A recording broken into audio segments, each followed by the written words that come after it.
రాయలసీమ వాసుల కోరికను చంద్రబాబు నెరవేర్చారని రాయలసీమ హక్కుల ఐక్య వేదిక అధ్యక్షుడు టీజీ వెంకటేష్ అన్నారు.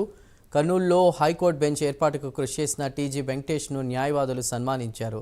రాయలసీమ వాసుల హక్కుల కోసం ఎన్నో పోరాటాలు చేశామని, సమైక్యాంధ్ర కోసం మొదటిసారి పోరాటం చేసింది తానే అని వెంకటేష్ అన్నారు.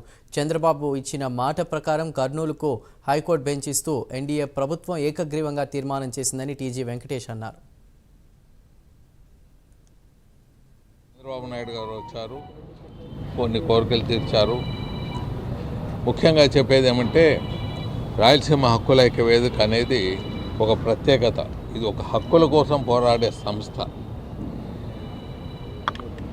సమైకాంధ్ర ఉన్నప్పుడు రాయలసీమ హక్కుల ఐక్య వేదిక మద్దతు ఇచ్చి సమైకాంధ్రానే తెర ముందు తీసుకొని వచ్చింది రాయలసీమ హక్కుల ఐక్య వేదిక. అది ఎవరు మర్చిపోరాదు.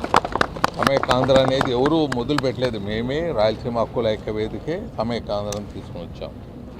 చాలామంది రాయలసీమ ప్రాంతం సపరేట్ కావాలని కోరవచ్చు, చాలామంది ఆంధ్ర సపరేట్ కావాలని డిమాండ్లు చేసిన రోజులు ఉన్నాయి.